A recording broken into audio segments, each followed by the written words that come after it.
எப்பா தோற சிவனேசங்கப்பா. சிவனேசன் தான் பூசாரியை கூப்பிட்டு வர போயிருக்காருண்ணா. அப்பா நீங்க இப்போ நீங்க நல்லா இருக்கீங்களா? பார்க்க முருகேசு, அம்மா சொல்லி விட்டுச்சு, அதான் நேரமாவே கிளம்பி வந்துட்டேன். பொண்ணு வீடு பக்கமா? பொண்ணு வீடு எங்க தொலைவோ? இல்ல சித்தப்பா, பக்கம் தான். நம்ம தோலைய வீட்டு பக்கம் தான். ஆமா சித்தப்பா, எங்க வீட்டு பக்கத்துல தான் இருக்காங்க. சரிப்பா. என்னப்பா இன்னுமா பூசாரி வரல? வந்துட்டாரு சித்தப்பு. நேரமாச்சுல்ல, பூஜை ஆரம்பிங்க. வந்துட்டாரு பாருங்க. ஏய் ஸ்ரீ, ஏன்டி சோகமா இருக்கிற? வரும்போது ஆத்தா என்னை அடிச்சிருச்சுடி. ஆத்தா வர வர ஓவர் ஆத்தா பண்ணிட்டு இருக்கு. ஒன்றும் பிரச்சனை இல்லை, நான் ஒரு ஐடியா சொல்கிறேன் பாரு. என்ன ஐடியா? பூ வச்சு முடிச்சுட்டு ஸ்வீட் வாங்கிட்டு தான் வீட்டுக்கு போவோம். போனோடனே ஸ்வீட் எடுத்து திங்க வரும். நம்ம பாதி வழியிலேயே அதுக்குள்ள பேதி மாத்திரையை கலந்து வச்சிருக்கோண்டி. எதுக்கு சாக்காகிற? ஃப்ரீயாக விட பார்த்துக்கலாம். ஹிஹி, நாம தான் பண்ணோன்னு தெரிஞ்சது ஆத்தா வச்சு செஞ்சிருண்டி. இந்த விட்டி பார்க்காததாடி, பார்த்துக்கலாம் விடு. நீ ஹாப்பியாக இருந்தால் போதும். இந்தாங்கய்யா அர்ச்சனை தட்டு, பூஜை பண்ணுங்க. சரிம்மா.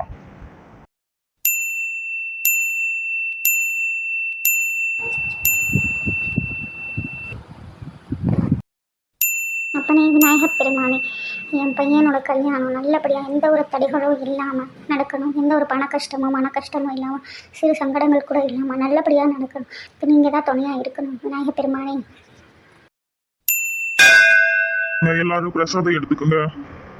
இந்தாங்கம்மா பிரசாதம் வாங்கிக்கோங்க. மேற்கொண்ட காரியம் சிறப்பாக முடியும். தேங்காய் அருமையாக உடைஞ்சிருக்கு, பூ வந்திருக்கு. கோயிலோட பெரிய மணியை அடித்து இது உண்மைன்னு சொல்லிடுச்சு. கண்டிப்பாக இந்த விநாயகப் பெருமானுடைய அருளாசி உங்கள் குடும்பத்தில் நிலைச்சிருக்கும். சென்று வாங்க. ரொம்ப சந்தோஷங்க ஐயா. சந்தோஷம். அப்ப நம்ம கிளம்பலாமா? மணியாச்சு. அங்கே பாருங்க, மைக் செட் வருது. கம்மனேரி சவுண்டு. வா சரசு வா. வாரக்கா, பையங்களை பள்ளிக்கூடம் தட்டிட்டு வர கொஞ்சம் நேரமாகி போச்சு. உங்களை தான் நான் ரொம்ப எதிர்பார்த்துட்டு இருந்தேன். அப்படியா? ஆமாம், இங்கே நடக்கிறதெல்லாம் ஊருக்குள்ளே மைக் செட் போட்டு சொல்கிறக்கு உங்களால தானே முடியும். ஏன் என்னை பார்த்தா ஊருக்குள்ள எல்லாத்தையும் பரப்புற மாதிரி தெரியுதா? அப்படித்தான் தெரியுது. அதில் உங்களுக்கு என்ன சந்தேகம்? ஆமாம் ஆமாம், அது வேணா அப்படித்தான். என்ன ஆமாம் ஆமாம் அப்படித்தானே? நீங்கள் 3 பேரும் தான் கூடி கூடி ஒருத்தர் விட்டு ஒருத்தர் பேசிக்கிறீங்க. நானும் சொல்லிட்டு இருக்கேன் ஊர் ஊரா. நாங்கள் யாரை பற்றி பேசிகிட்டு இருக்கோம்? யமுனா இல்லாதப்பா யமுனாவை பற்றி நீயுமே காமிலாவும் கமலாவும் பேசுவீங்க. கமலா இல்லாதப்ப யமுனாவும் நீயும் காமிலாவும் கமலாவை பற்றி பேசுவீங்க. கமலா இல்லாதப்ப நீயும் யமுனாவும் கமலாவும் காமிலாவை பற்றி பேசுவீங்க. இதெல்லாம் எனக்கு தெரியாதுன்னு நினைக்கிறீங்களா? சும்மா பேசணுங்கிறக்காகலாம் பேசாதீங்கக்கா. உங்களை மாதிரி நாங்கள் கிடையாது. ஆமாம் பார்த்துக்குங்க, அவங்க வீட்டு வேலைகளை பார்க்குறக்கே நேரம் சரியா இருக்கு. மற்றவங்க நாய்த்தாலும் நாங்கள் பேசுறது இல்லை. யாரையும் நாங்க பேசிக்கிறது இல்ல. பாத்துக்கோ சரசு, வாயில வந்ததெல்லாம் சொல்லிட்டு இருக்காத. கமலா, நான் ஒன்றும் வாயில வந்தது சொல்லி பழக்கம் கிடையாது. எல்லாம் தெரிஞ்சுட்டு வந்ததான் சொல்லுவேன். நீதான் இந்த இதுக்கு தானாவதி நின்று சவந்திக்கிட்டி காமிலா கிட்டே சொல்லலின்னு சொல்லி அவங்க பேசிட்டு இருந்தா நான் கூட கேட்டேன். நான் எதுக்கு போய் சொல்ல போறேன்? அச்சோ, இந்த அக்கா குட்டை ஒன்றொன்னா வெளியே விடுதே. பாரு எப்படி மடக்கிறேன்னு. ஏக்கா, நாங்கள் ஏன் இவ்வளோ அழகழகாக புடவை கட்டிட்டு வந்திருக்கோன்னு கேட்க மாட்டிங்களா? எதுக்கடி கட்டிட்டு வந்திருக்கீங்க?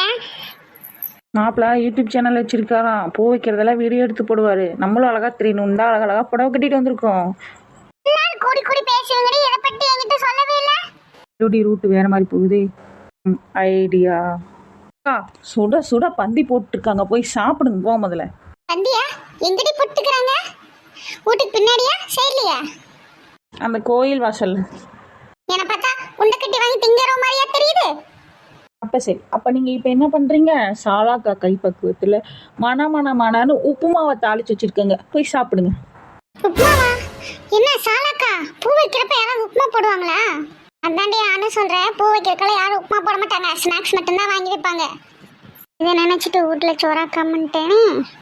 சரி சாலாக்கா, காலையிலேருந்து நினச்சிட்டே இருந்தேன், இந்த எதிர்த்தாப்புல இருக்கிற விநாயகர் கோயிலுக்கு போயிட்டே வந்துடணும் அப்படின்னு. 2-3 நாளாக கனவுல இந்த விநாயகர் வந்துட்டே இருந்துச்சாக்கா, அதை இப்போ பார்த்தோன்னு ஞாபகம் வந்துருச்சு. நான் ஒரு வாட்டி இந்த கோயில் வரைக்கும் மட்டும் போயிட்டு வந்துடுறேன். உண்டை கட்டி வாங்கி திங்கிறதுக்கு இப்படியெல்லாம் டைலாக் விட்றீங்களா? போங்க போங்க. யார் உண்டை கட்டி வாங்கி திங்கிறா? எங்கள் பரம்பரையே அன்னதானம் போட்ட பரம்பரை. பார்த்துக்கோ, நான் சாமி பக்தியில் போகிறேன், போயிட்டு வந்துடுறேன். அக்கா சரி, நீங்கள் இங்கேருந்து வரவங்களை வரவேறுங்க. நான் உள்ளே ஓய் கொஞ்சம் காலா உட்காந்துட்டு வரக்க, கால் வலிக்குதுக்கா. போயிட்டு வா சவுந்து. யமுனா நீயும் போ. ஆமாக்கா போகணுக்கா, கால் வலிக்குதுக்கா. நானும் அப்படியே கொஞ்சம் காத்து வாங்கிட்டு உட்காந்துட்டு வரேன். சரி எல்லாரும் போயிட்டு வாங்க. கமலா நீயும் போயிட்டு வா. பரவாயில்லக்கா, நான் இங்கே இருக்கேன். ஏன் சவுந்தா, நான் தான் இதுக்கு சொன்னேன்னு சொல்லி உங்ககிட்ட சொல்லின்னு கோவமா? அக்கா நீங்கள் வேற சரசு பேச்சு கேட்டு நான் அப்படியெல்லாம் நினைக்கல, விடுங்கக்கா. சரி விடு, பார்த்துக்கலாம். ரமேஷா வீடு பக்கமா? இதோ அந்த வீடு தான் ரமேஷா. கமலா வந்துட்டாங்களாட்டு ஏதோ கார் சத்தம் கேட்குது, போய் பார்க்குறியா? எனக்கு ஒரே பதட்டமா இருக்கு. பதட்டப்படாதீங்க, நம்ம போய் பார்க்கறேன்.